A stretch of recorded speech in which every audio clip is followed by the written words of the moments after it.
भगवान कृष्ण मथुरा नगरी को पहुंच जाते हैं और बाबा जी से बोले कि बाबा जी मुझे नगर देखने जाना है। तो नंद बाबा ने कहा कि मथुरा नगरी के लोग बहुत झगड़ालू हैं और वहां जाओगे तो किसी से झगड़ा हो जाएगा।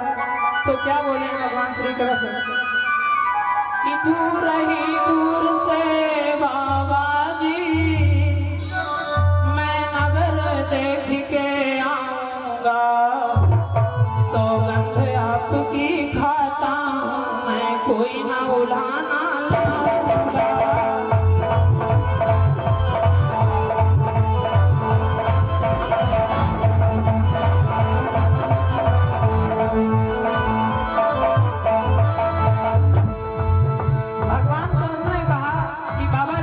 दूर से ही नगर को देखकर वापस आ जाऊंगा।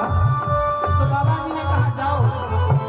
भगवान कृष्ण संकीर्ण मदन रामा और बलराम जी के साथ जिस समय मथुरा नगरी को प्रस्थान करते हैं तो सबसे पहले मथुरा नगरी में कंस का धोबी मिला है भगवान को। भगवान ने कहा कि धोबी भैया हम कंस के मेहमान हैं और कपड़ों से बड़ा परेशान, इसलिए आप हमें वस्त्र दे दो। तो धोबी बोला भगवान कृष्ण से सुनो घनश्याम, ओ झोपड़ियों के रहने वाले मथुरा में सभी यही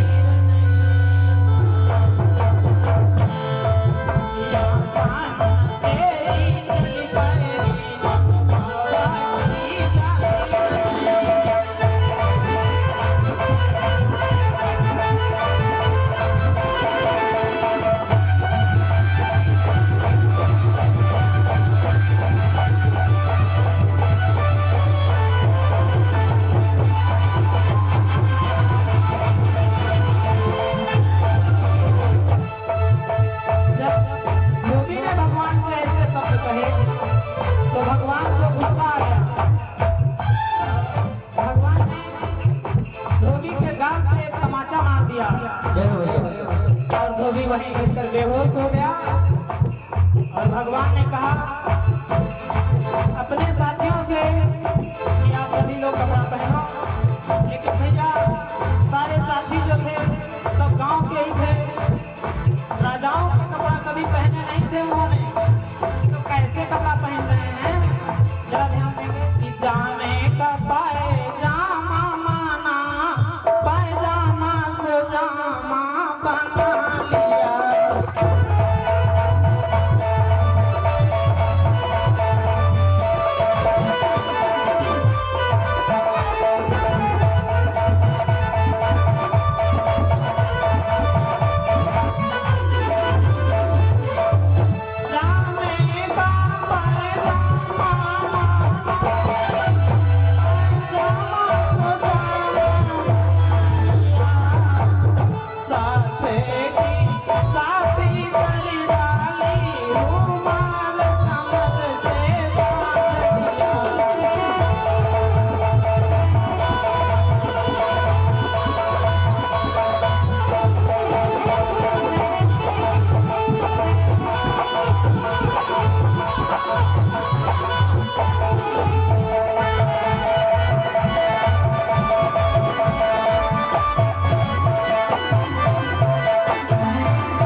कंस के दर्जी ने पास आकर के सभी को वस्त्र धारण करवाए हैं।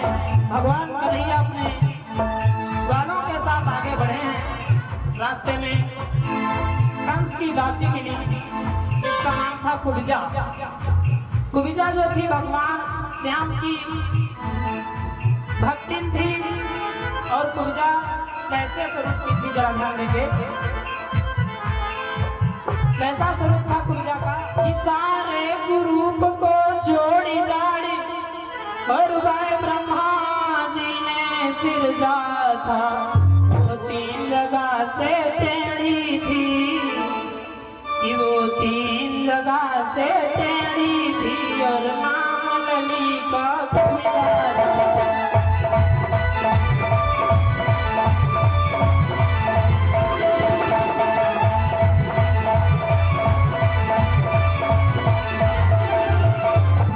और भगवान ने कहा कहाँ जा रही हैं आप? तो कुबिजा ने कहा कंस के तिलक करने जा रही हूँ। तो भगवान ने कहा कुबिजा आप हमें भी तिलक कर दो। तो कुबिजा 3 जगह से टेढ़ी को उचक उचक के भगवान के मस्तक तक अपनी उंगली पहुंचाती लेकिन नहीं पहुंच पाती है। तो भगवान श्याम ने कुबिजा की डोरी से हाथ लगाकर कि मोहन का हाथ लगाते ही कुबड़ी के छदीवान भई बन गया एकाएक परदासा कोई दासी देवी समान।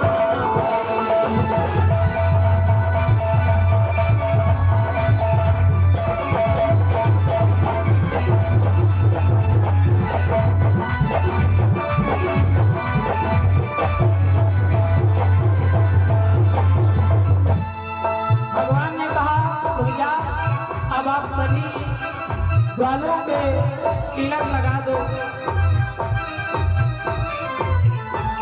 तिलक लगा दो।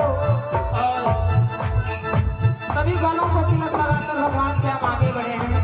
कंस के दरबार में पहुंचे हैं तो हाथी कुबलिया पीड़ हाथी जो कंस के ससुर जरासंध ने दिया था वो दरवाजे पर खड़ा था। भगवान ने पहलवान से कहा इसे हटा ले रास्ते से। तो पहलवान ने कहा कि कंस का आदेश है आज कोई अंदर नहीं जा सकता। तो भगवान ने कहा कि आज हमें कोई रोक नहीं सकता। तो पहलवान ने क्या कहा कि 10,000 हाथी की ताकत मेरे हाथी से अजमाओ।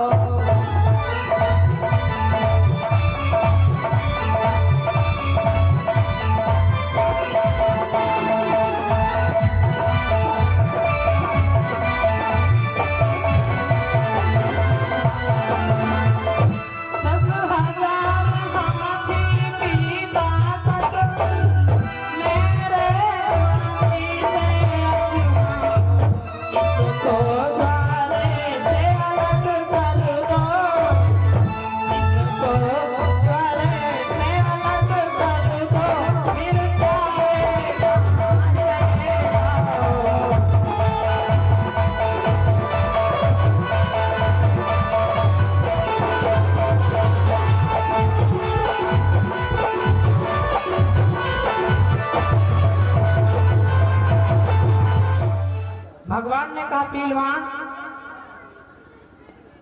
इसे द्वारे से हटा ले।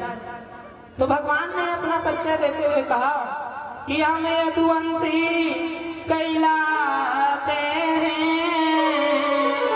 और कहते तो रंग दिखाई डाले और कहते पसली पसली करके तेरे हाथी की गेंद बताई डाले।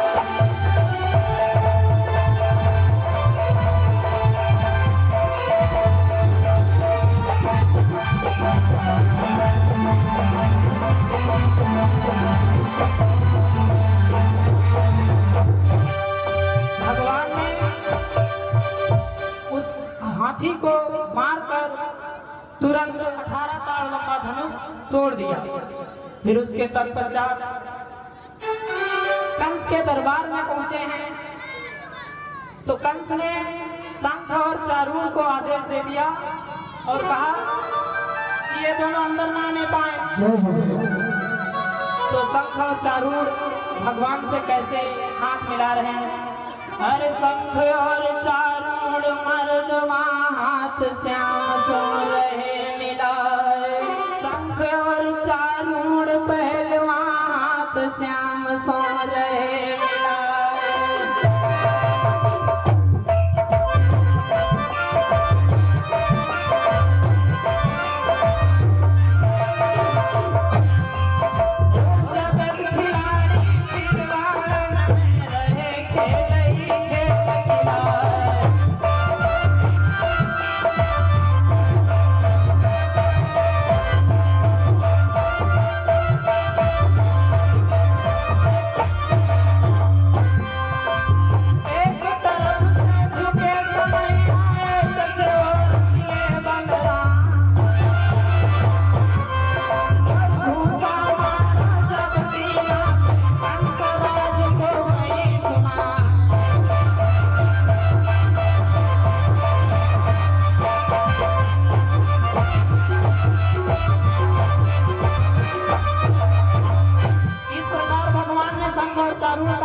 दिया और कंस को बाल पकड़ करके उसके सिंहासन से खींचा और कहा, अरे बहुत कष्ट झेलो मैंने मामा, अपनाए बचे हैं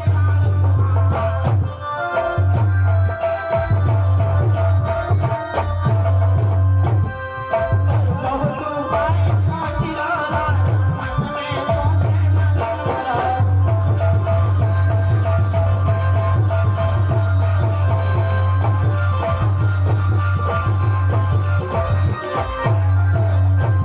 इस प्रकार भगवान ने कंस का वध कर दिया और सभी कंस के शरीर को यमुना के किनारे जाकर दाह संस्कार किया। ही तेरी रोना झोना रोना झोना होए श्याम, तेरी बाजी रही रे परेशानियां।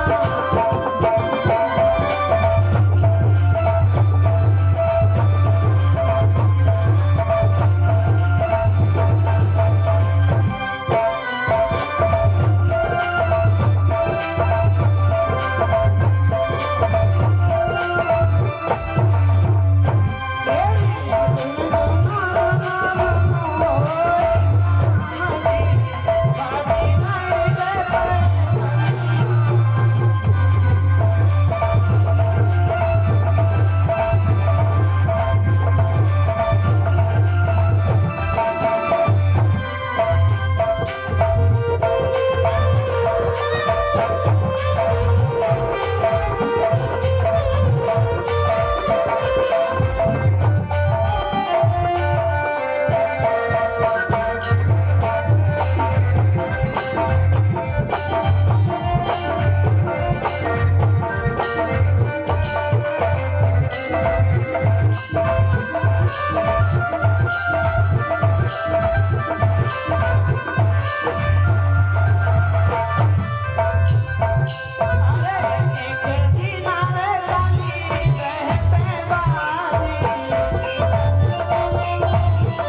कृष्ण भगवान की जय हो।